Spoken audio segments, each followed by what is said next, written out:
Bonjour, honorable Boubacar Sidiki Diallo, député de la Guinée, plus précisément de l'Union pour un mouvement populaire. Évidemment, l'Union pour un mouvement populaire est au pouvoir. C'est l'organisation du président de la République.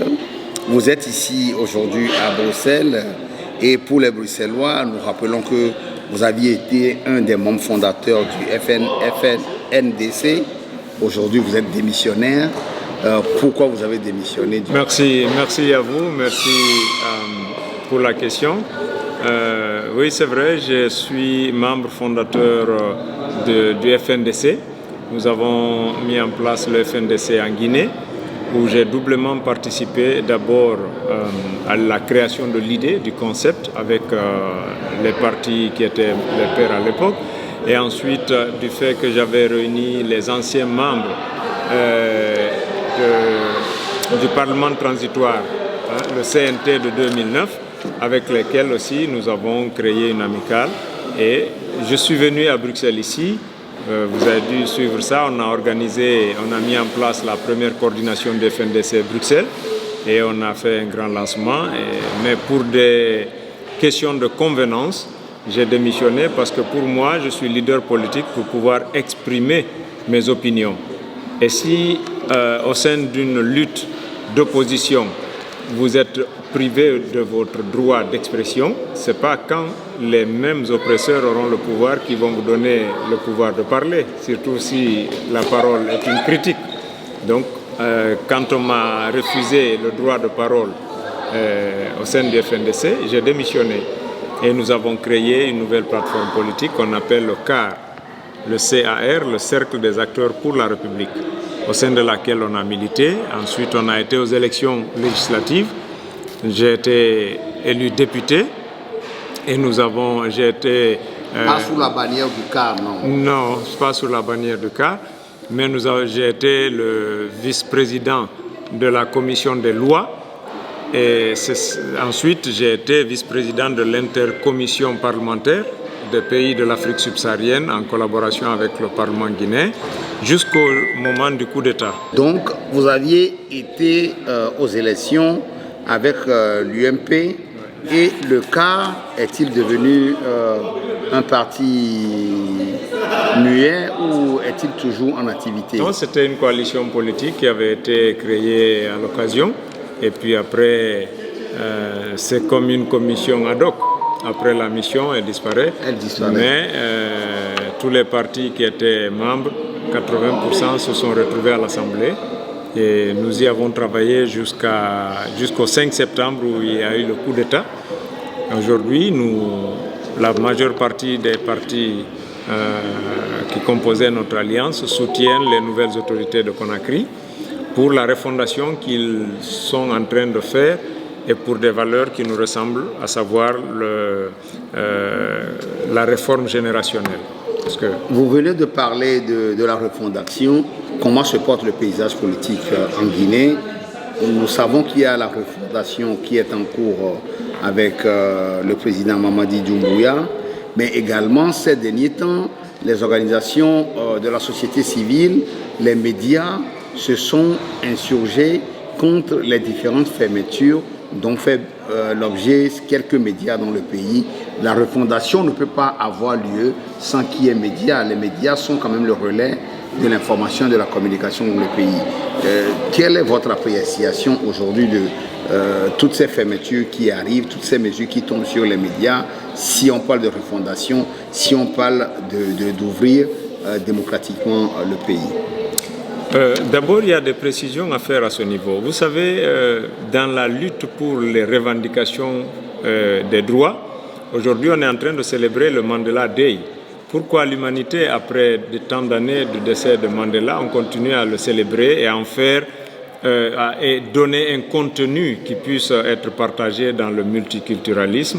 C'est parce que les fondements étaient basés sur des choses réelles. Il ne faut pas critiquer les gens parce que vous n'avez pas votre part. D'accord? Je suis mieux placé pour critiquer le gouvernement actuel parce que moi j'avais un mandat de 5 ans qui m'a été coupé. Mais si l'essentiel de l'acte dépasse ce qui est là, inscrit sur des lois, mais qui ne servent pas aux Guinéens, alors on défère à la cause. Alors le problème, c'est que la Guinée, c'est un pays où les droits sont respectés. Alors, si on dit que les médias ont été fermés, c'est une caricature. Quels médias ont été fermés? Il n'y a que 3 médias qui ont été fermés pour des causes qui tiennent des dispositions légales qui constituent leur fonctionnement. Alors, les médias ont tous les recours à faire. Si l'État, le dirigeant, ferme le média pour des manquements qui tiennent des lois qui régissent votre corporation, mais revoyez sur les dispositions légales qui réglementent votre corporation, est-ce qu'il y a une disposition que j'ai violée? Sinon, vous faites un recours. Sur une centaine de médias, il n'y a que 3 qui sont déconnectés. Alors, si on crie à Dieu et à Dieu que les médias en Guinée sont fermés, je ne comprends pas. Mais ceci étant, comme je ne suis pas du gouvernement, je ne vais pas soutenir le gouvernement, mais je dis juste ce que vous devez savoir. Vous êtes des médias internationaux, vous êtes basés en Europe. Donc ce qui se passe en Afrique nous interpelle tous parce que c'est notre continent et on voudrait vraiment apporter notre grain de sel.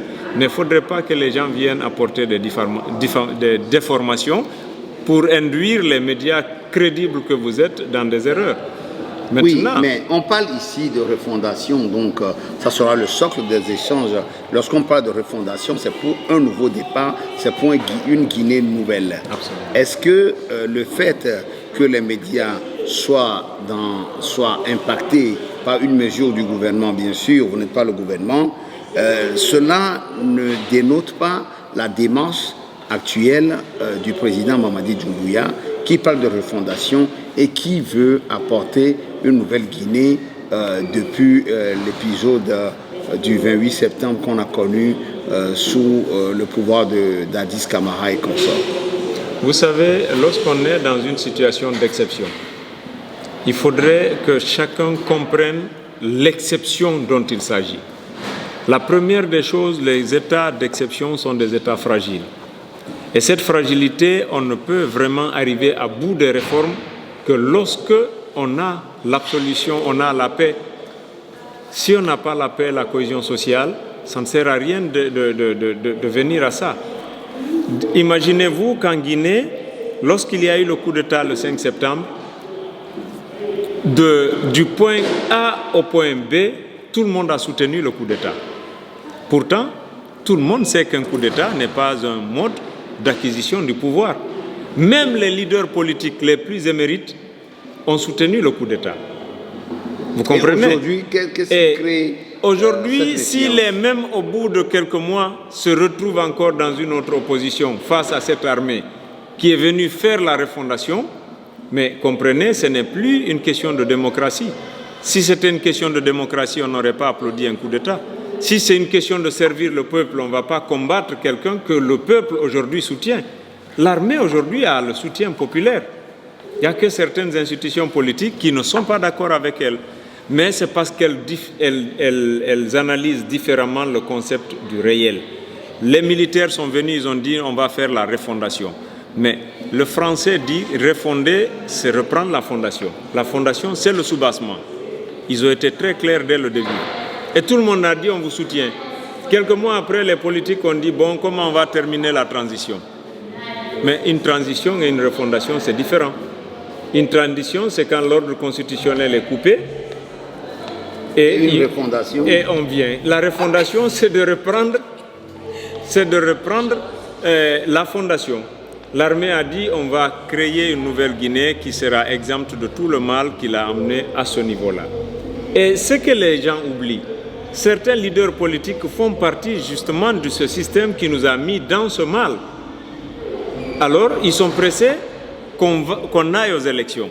Aujourd'hui, nous n'avons pas une constitution pour aller aux élections.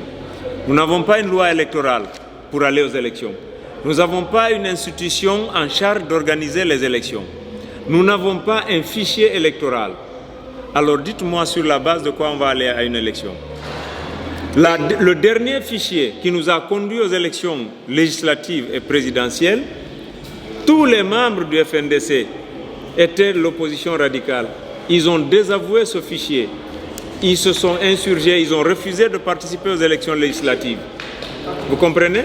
Et subitement, aujourd'hui, pour que l'armée quitte rapidement, ils réclament ce fichier pour dire on va utiliser ce fichier qu'on a combattu pourvu qu'on fasse les élections. Et ce fichier divise. Voilà, le constat est fait que le fichier n'existe pas. Il n'y a pas de commission électorale, il n'y a pas de loi électorale, il n'y a pas de constitution. Exact. Mais le régime militaire est là depuis un certain temps. Qu'est-ce qui se fait, vous en tant que parlementaire, vous siégez à l'hémicycle, qu'est-ce qui est fait à l'intérieur du Parlement pour qu'on puisse réaliser tous ces manquements, avoir une constitution, avoir une loi électorale, avoir une commission électorale et un fichier électoral pour pouvoir conduire le peuple vers les scrutins à venir. C'est ce qui constitue en partie les différents points de la refondation. Vous comprenez? C'est ce qui constitue en partie les différents points de la refondation. Et aujourd'hui, pour avoir le fichier, ils ont commencé à faire un enregistrement digital, un recensement à vocation d'état civil. Donc ça, c'est en cours aujourd'hui. Deuxièmement, la première mouture de la Constitution est déjà prête au niveau du Parlement. Ça a été déposé au niveau du président de la République pour seconde lecture.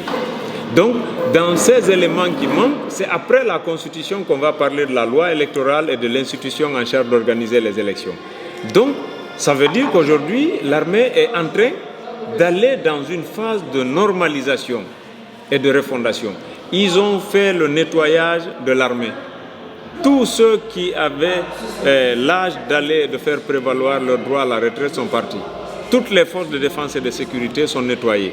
L'administration publique aussi, elle est nettoyée. On vient de faire un concours de recrutement pour les nouveaux fonctionnaires.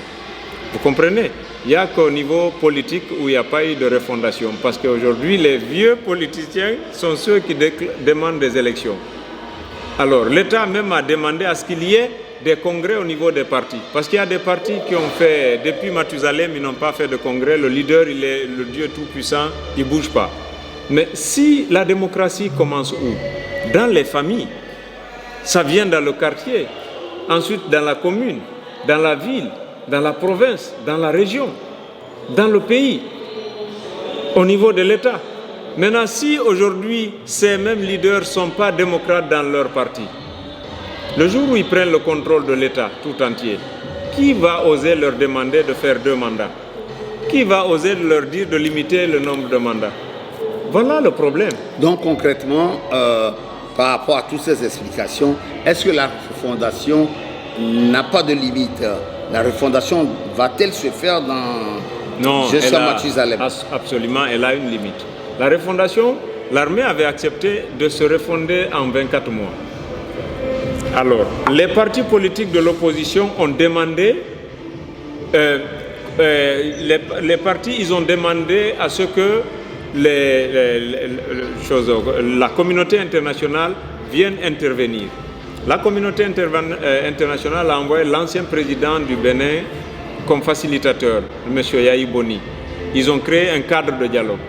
Sauf que les demandeurs du cadre de dialogue se sont retirés pour des convenances personnelles qui ne tiennent pas des échanges de l'État.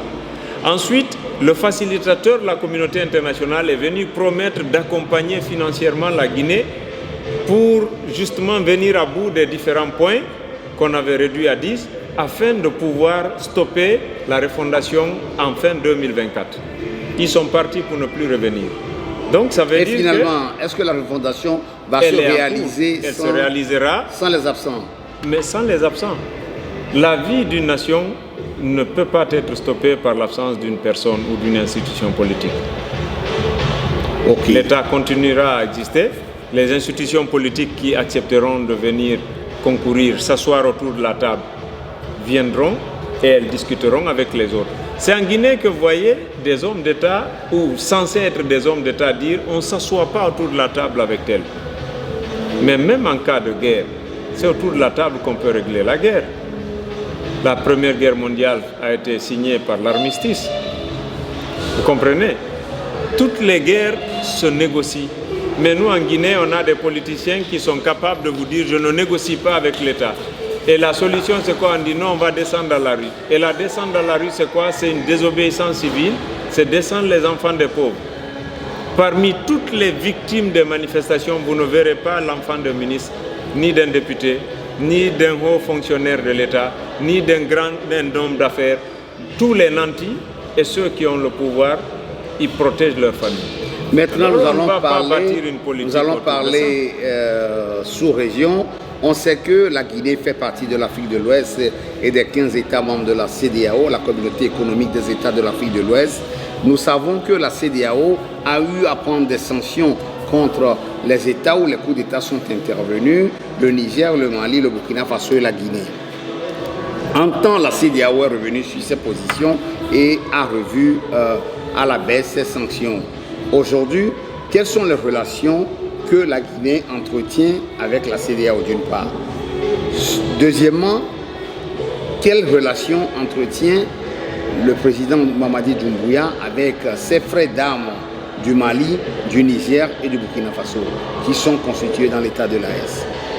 D'abord, la Guinée fait partie des pays qui ont initié et créé l'Union africaine et la CEDEAO. Avant, c'était l'OUA. Donc, la Guinée ne peut pas être partisane de la dislocation d'une telle institution. Mais c'est quand elle n'est pas défaillante au point de vendre son âme au diable. Si la CEDEAO prend des mesures qui vont au-delà du fondement de son institution, ça veut dire que c'est des mesures qui ont été parachutées au sein de certains chefs d'État qui composent la CEDEAO. La Guinée n'accompagne pas de telles idées. La CEDEAO a été mise en place pour faciliter la libre circulation des biens et des personnes au sein de l'espace CEDEAO. Mais depuis 1975, cette libre circulation pose problème. Quelqu'un qui va quitter Aplaou pour aller à Lomé pour vendre quelques petits poissons ou quelques mangues est obligé de payer 500 francs pour traverser, à l'aller, 500 francs au retour. À peine sa vente, cette personne a un bénéfice de 1500 euros, 1500 francs CFA, 1000 francs partent dans les frais aux frontières. La même chose à la frontière, pour partir de Sanvikondi pour aller vers le côté béninois dans le Grand Popo, il faut payer les mêmes montants. Lorsque vous voulez traverser à Saint-Cassé pour aller au Burkina Faso, la même chose. Lorsque les Ghanéens vont traverser pour aller en Côte d'Ivoire, la même chose. Donc finalement, la libre circulation des personnes et des biens, c'est un leurre, parce qu'aujourd'hui en Europe, avec l'Union européenne, on traverse pour aller en Allemagne, en France, au Luxembourg, il n'y a même pas de douaniers ni de policiers. Pourquoi la CEDEAO, depuis 1975, a du mal à faciliter cette libre circulation des personnes et des biens? Oui, parce que la CEDEAO ne prévoit pas les situations. Elle veut réagir quand il y a les situations. C'est pourquoi il y a des situations qui dépassent ses imaginations et elles improvisent dans les mesures à prendre. Vous avez vu la CEDEAO, dont la vocation est de faciliter la libre circulation, a pris une décision de fermer le Mali, de geler tous ses comptes et de plonger le Mali dans un embargo, mais qui l'asphyxie et qui asphyxie son peuple. La Guinée a dit on ne fermera jamais les frontières contre un frère. Donc c'est ce qui a commencé à fragiliser la CEDEAO. Ça veut dire qu'il n'y a pas de projection vers le futur. Ils sont devenus des sapeurs-pompiers. C'est quand il y a le feu, ils viennent. Et quelquefois, le sapeur-pompier, quand il est accompagné de gaz ou de substances inflammables, il devient pyromane à la fois. La CEDEAO est sapeur-pompier pyromane. Parce qu'aujourd'hui, la CEDEAO prend des mesures qui étouffent les peuples africains. Alors que son devoir, c'est de faciliter l'intégration entre ces peuples-là. Maintenant, les taxes dont vous parlez, c'est des taxes qui, dans chaque État, font partie de l'organisation financière de l'État. Les taxes de roulage, par exemple, si vous devez quitter Conakry pour aller à Freetown, vous payez 50 €. D'accord? On appelle ça les taxes de roulage. C'est pour la pollution, l'environnement et tout. On voit ici, en Belgique, quand vous partez à Anvers avec... Au-delà des taxes liées à l'environnement, les citoyens payent à toute la longueur de la journée. Ça, c'est le poids de la corruption. Il y a des transactions qui frisent de la corruption et il y a des barrières aussi, des barrages qu'on érige là-bas dans le cadre sécuritaire où les gens inventent des choses à payer mais qui ne reflètent pas l'ambition d'intégration de ces États. Mais c'est la défaillance de la CEDEAO, son manque, mais regardez les têtes des décideurs de la CEDEAO. Vous comprendrez à suffisance l'anémie qui affecte l'institution. C'est aussi simple, c'est pourquoi il faut faire des refondations dans nos États. Il faut que les dirigeants soient dans le contexte actuel de ce que nous voulons pour nous apporter les réflexions et les propositions. Soutenez-vous l'affirmation selon laquelle, s'il faut une refondation, l'Afrique est obligée de passer par des régimes militaires? Mais je crois que les régimes militaires ont été plus efficaces en Afrique que les régimes civils. Et maintenant, ce qu'il faut faire, c'est d'apporter les réformes dans les constitutions. Et il n'y a pas qu'en Afrique, même dans l'histoire européenne. Prenez la France. Les chefs d'État qui ont marqué la France, c'est Napoléon et c'est De Gaulle. Ce n'est pas des civils. Ce n'est pas des civils et ce n'est pas des gens qui ont été élus. De Gaulle a fait un coup d'État. C'est lui qui a inventé le référendum. Et c'est lui qui a fait changer la France d'un régime purement parlementaire à un régime super présidentiel où le président français est plus fort. Donc, les réformes viennent par l'armée. Parce que l'armée a la notion de discipline, de discernement et d'objectivité. Maintenant, il faut aussi encadrer l'armée. Parce que si l'armée vient avec une absolution totale... Les armées en Afrique, c'est toujours la brutalité, c'est la répression. Mais l'armée, au bout du monde, c'est la brutalité, c'est la répression. Oui, mais lorsque parce que le militaire, il est formé pour donner la mort à celui qu'il prend pour ennemi. Lorsque l'ennemi, ce n'est pas le peuple. Lorsqu'on parle de refondation... C'est ça le discernement. Le peuple ne peut pas être l'ennemi ni l'adversaire de l'armée. Lorsqu'on organise des révolutions pour libérer des peuples, on ne va pas les tuer, on ne les viole pas, on ne les pille pas, comme ça se passe dans certaines zones de l'Afrique. Oui. Donc, quel type d'armée aujourd'hui en Afrique peut conduire une refondation? Une armée républicaine, une armée d'abord bien formée pour le faire, bien outillée pour le faire, et qui comprend les enjeux du moment. Si vous prenez un militaire comme Paul Kagame, je crois que ce genre de militaire, l'Afrique en a besoin. Aujourd'hui, Paul Kagame n'est pas la référence. Il y a John Raleigh Rawlings aussi Kagame n'est pas la référence avec ses incursions à l'est de la République démocratique du Congo. Ça, vous faites de l'amalgame. Là, vous faites de l'amalgame. Moi, je ne parle pas Kagame en dehors de son pays. Je parle de Kagame dans son pays par rapport à ce qu'il a posé comme acte. Il a pris un pays brûlant, un pays divisé, un pays à génocide. Si aujourd'hui le Rwanda est le premier pays attractif en termes d'opportunités d'investissement en Afrique, ce n'est pas mauvais que les Rwandais ont payé. Et ce n'est pas parce qu'on crée l'attractivité chez soi que les autres doivent payer les prix. Non, vous savez, moi je fais la différence entre ce que je conçois comme bien et ce que je conçois comme étant mon mal. Vous comprenez? Alors, on peut tout dire de Kagame, mais on ne peut pas dire qu'il n'a pas sorti son pays du néant au géant. Ça, c'est impossible pour quelqu'un qui a été au Rwanda. Maintenant, ce qu'il est par rapport aux autres pays ou par rapport à ses adversaires politiques ou par rapport à tel et tel, non, ce n'est pas de ça que je parle. Moi, je parle de l'évolution des États. C'est comme quand on prend aujourd'hui, pourquoi les Français parlent de Napoléon en termes de fierté et autres? Qu'est-ce que Napoléon a fait sur les autres? Quand vous dites ça devant un Belge, il est tout oui. Parce qu'il sait que c'est des gens qui les ont maltraités, qui les ont dominés, qui les ont exploités, qui les ont fait beaucoup de mal. Donc ce n'est pas de ça. Mais quand vous dites Napoléon devant un Français, il sait que c'est lui qui a posé les bases du développement et de la fortification de l'État. Oui, au-delà on a besoin des militaires de la pose comme ça. Des bases, quelle relation entretenir avec le voisinage? Parce que c'est ça aussi la vie, on a parlé tout à l'heure. Vous avez dit que la démocratie, c'est la maison, c'est la société civile, c'est l'association, c'est le quartier, la commune, puis le gouvernement, puis le pays. Oui. La même chose compose les sous-bassements dans une Afrique qui se veut unie, qui se bat dans la lignée des pères fondateurs de l'Union africaine, de l'Organisation de l'Unité africaine, devenue aujourd'hui Union africaine, dont on salue le travail qui a été fait. Qu'est-ce que Kagame fait? Est-ce que c'est au prix des morts, du sang, des larmes des Congolais, des voisins, qui parfois ont des familles de part et d'autre, que le Rwanda doit s'ériger en géant? Non, je ne suis pas en train de vous parler de Kagame par rapport au Congo. Oui, maintenant je vous demande votre analyse, votre lecture. Ma lecture, en fait, Vous savez le problème. Notre continent est fait de critiques. La critique, il en faut. Mais on devait avoir comme substance la proposition. La critique, c'est quand la proposition manque.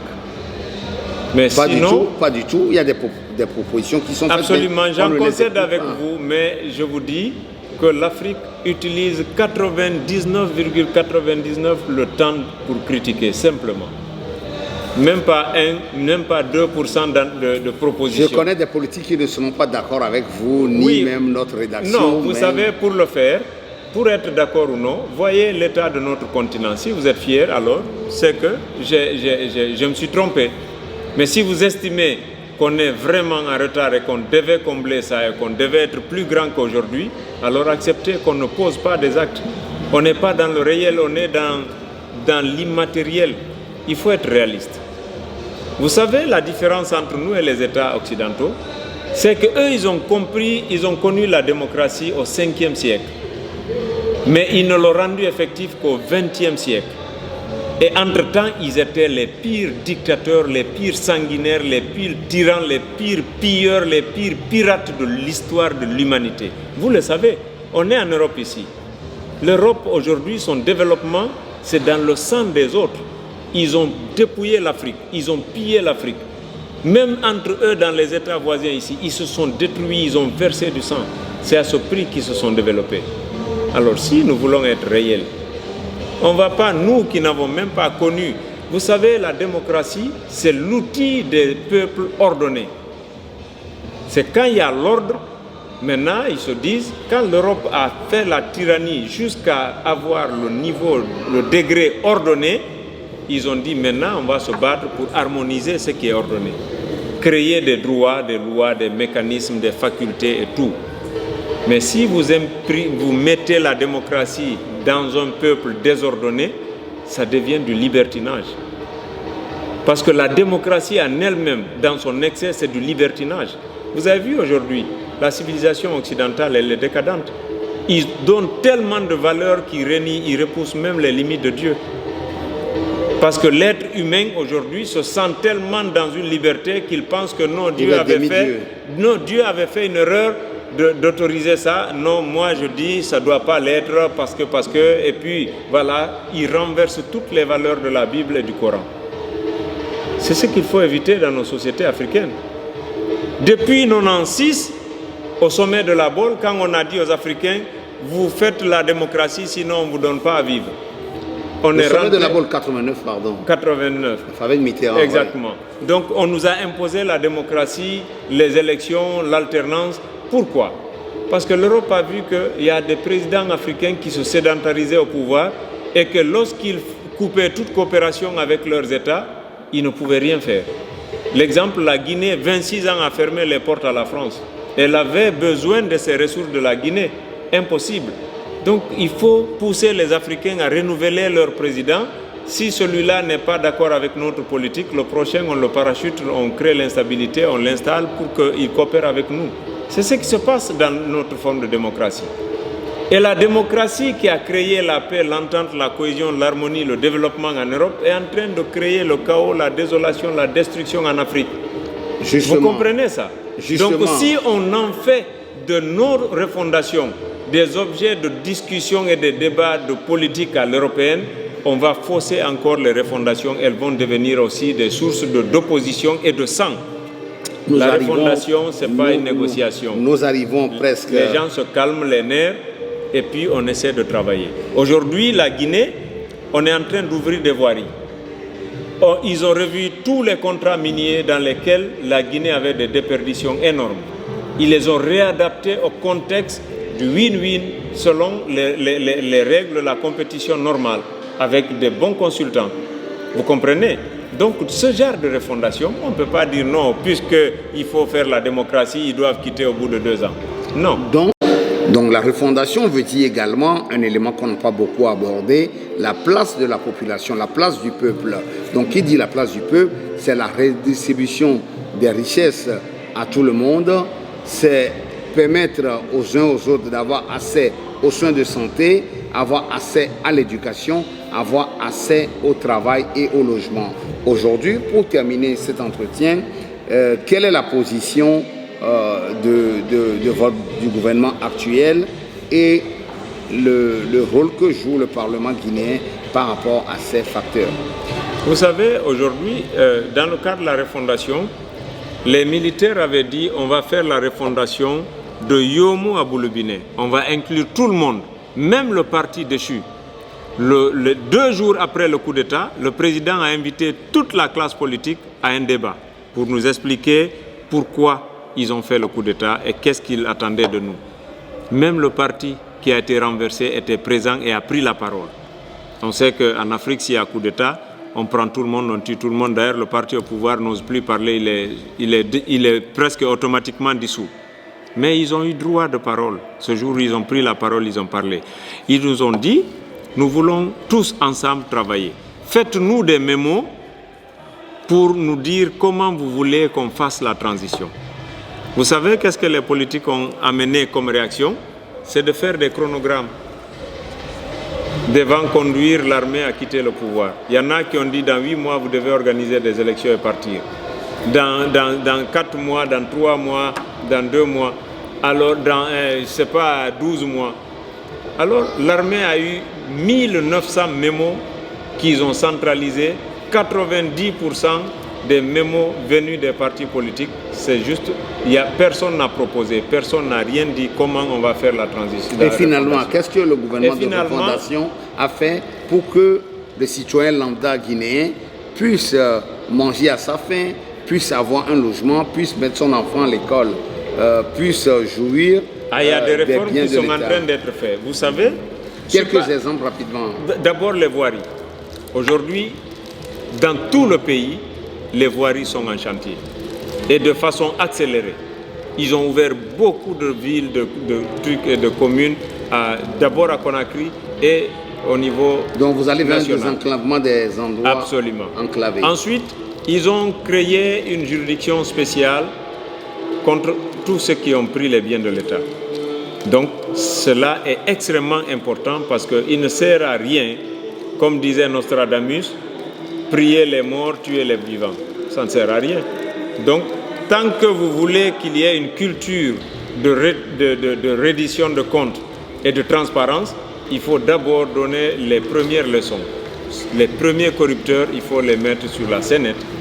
Et pour que ceux qui gèrent actuellement se rendent compte qu'on ne peut pas continuer à corrompre.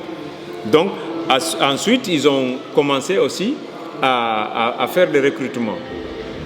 Ensuite, ils encouragent les initiatives privées. Ils ont mis en place le fonds d'indigence pour permettre à tous les Guinéens qui n'ont pas la possibilité de se soigner, de se faire soigner par l'État, ce qui n'existait pas avant. Il y a beaucoup d'autres systèmes qu'ils ont mis en place permettant du plus pauvre au plus riche de trouver son opportunité d'épanouissement. Mais dans ce contexte-là, ils ont besoin de paix et d'harmonie. Vous ne pouvez pas faire la refondation, faire des réalisations, cependant que vous devez vous occuper de ceux qui veulent venir perturber la quiétude, organiser des manifestations, embraser les gens. C'est ce qui a affaibli. Le président Alpha Condé, quand on faisait le FNDC, on disait qu'il n'a rien fait. Aujourd'hui, ses meilleurs commentateurs, c'est les membres du FNDC, qui sont aujourd'hui ses alliés pour combattre l'armée. 10 ans, on vous dit que tel n'a rien fait, et au bout de la 11e année, on dit ouais, à son temps, il y avait le courant, à son temps, il y avait la connexion, à son temps, on n'a pas exilé les politiciens. Donc vous reconnaissez de fait et de droit que celui que vous avez combattu 10 ans était bon. Alors pourquoi vous l'avez fait? Est-ce que c'est l'objectif d'une opposition de détruire le potentiel des dirigeants pour les empêcher de diriger? Est-ce que c'est la sémantique de l'opposition? Donc aujourd'hui, on a besoin de paix, de calme, d'absolution pour permettre les refondations. Mais Alpha Condé, malgré 700 manifestations en 10 ans, est-ce que vous avez vu ou entendu dans l'histoire des partis politiques européens, dans 10 ans, 700 manifestations de rue, des plus barbares? Vous ne verrez pas ça. Et nous voulons avoir un modèle de développement comme l'Europe. Et nous créons ça, étant dans l'opposition. Mais malgré ça, Alpha Condé a fait 2 barrages hydroélectriques. Vous comprenez? C'est un potentiel énorme pour asseoir les bases du développement. Sans courant, vous ne pouvez rien. Aujourd'hui, c'est sur ces fondements que l'armée va augmenter le potentiel. On peut produire le courant, mais il n'a pas eu le potentiel pour le transport effectif. Il a créé l'interconnexion pour vendre le courant au Sénégal, en Côte d'Ivoire et autres. Ça nous fait des revenus. Maintenant, les transports pour les ménages aussi. On va faire bénéficier les Guinéens de ce courant. Non, mais vous ne pouvez pas investir. Vous savez, en termes d'investissement, il y a des paramètres. On n'investit pas pour les pauvres. On investit sur les pauvres. Mais on investit pour les riches. Quand vous voulez avoir des recettes et faire l'aumône, il faut créer les conditions des recettes d'abord. On ne donne que ce qu'on a récolté. Vous allez investir des milliards pour le transport de l'énergie des lieux de production aux ménages. Les ménages ne payent pas les factures, donc ça devient du social. Après, c'est quoi? C'est un investissement mort. Mais quand vous créez l'interconnexion, vous vendez l'énergie, ça vous permettra demain d'investir pour drainer le courant des gens qui consomment et qui ne peuvent pas payer.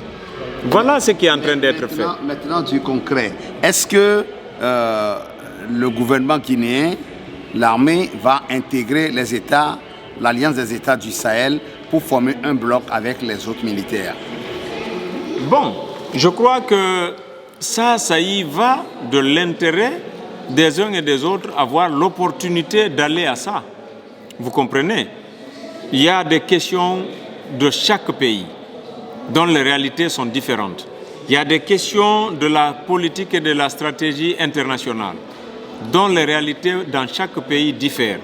Donc, je crois bien qu'aujourd'hui, on peut aller à n'importe quelle entente et coopération entre ces États, pourvu que chaque État soit là pour l'autre. Mais ceci se fait avec l'Alliance des États du Sahel, aller vers un bloc militaire pour organiser la sécurité. Ouais. Le Mali ne peut faire qu'apporter son grain de sel. Absolument, donc la Guinée reste disposée parce que la Guinée, pardon. Le Mali, la Côte d'Ivoire, le Mali, le Burkina, le Niger, c'est des pays frères à la Guinée. C'est des pays frères à la Guinée et donc la Guinée a participé d'ailleurs à toutes les luttes d'indépendance des pays de l'Afrique subsaharienne jusqu'au niveau de l'Afrique australe. Ok, pour terminer, pour les indécis, ceux qui ne sont pas convaincus de la politique de refondation, qui pensent que la refondation prend trop de temps, que comptez-vous dire à ces personnes pour rejoindre la refondation et être convaincu que la Guinée ne s'en sortira que par la refondation? Non, d'abord la première des choses, tout Guinéen qui s'oppose à la refondation sait qu'il ne se bat pas pour la Guinée. Ça fait 64 ans. Nous peinons à avoir même les services sociaux de base. Donc si l'armée prend la responsabilité de venir pour travailler et mettre en place ces structures-là, si un Guinéen dit non, nous voulons des élections, dans un contexte où on n'a même pas de constitution, ça veut dire que d'abord, les gens qui réclament ça, regardez, on réclame au président de faire des élections avant décembre 2024. On n'a même pas une constitution. C'est de l'hérésie. On ne peut pas développer un État dans une contradiction de fou. Donc il faut que les gens atterrissent et qu'ils aient les pieds sur terre. Deuxièmement, il faut savoir que l'armée, ce n'est pas pour elle seule le pays. Donc on ne doit pas la laisser seule gérer le pays. Mais si on se retire pour être des critiques, on ne contribue pas à développer le pays. Vous comprenez? Il faut qu'on vienne, qu'on regarde l'armée dans les yeux, on le fait. Moi, je vous inviterai à venir en Guinée, vous comprenez, et à faire un documentaire pour voir les réalisations qui se font et vous comparer à ce qui se dit à Bruxelles ici, où des gens s'agitent pour organiser des manifestations. Exactement. Moi, je pourrais faciliter pour que vous soyez invités par les personnes qui annoncent ce droit-là, les personnes les mieux cotées pour ça, et vous venez voir de vous-même ce qui se passe en Guinée.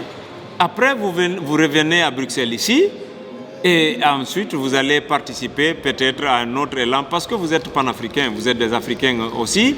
Moi, quand je vois le Togo ou le Bénin brûlé, Non, ça ne va pas. D'accord? Alors, je dis non. Ici, c'est bon. J'ai été séjourné quelque temps à Lomé, mais je ne pouvais pas sortir de chez moi tous les mercredis et les jeudis parce que l'opposition sortait et envahissait les rues. Mais combien de milliards le Togo a perdu par le fait que les gens sortent? Et aujourd'hui, c'est réglé. Mais le pays a perdu. Ça a retardé le pays. Vous comprenez ça?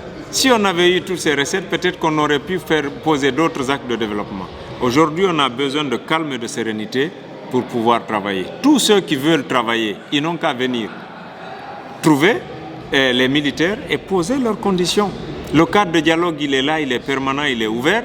Quand vous viendrez à Conakry, vous allez rencontrer les membres du cadre de dialogue, vous allez poser des questions, vous aurez les conclusions. Ça vous permettra d'avoir votre idée. Vous comprenez?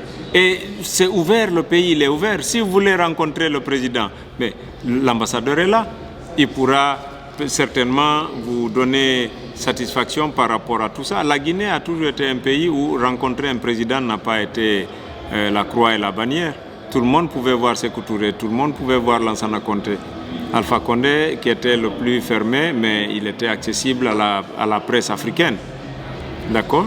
Donc, et lui, Mamadi, il est, je ne sais pas, il est ouvert. En tout cas, vous pouvez avoir des répondants et vous pouvez vous informer. Merci.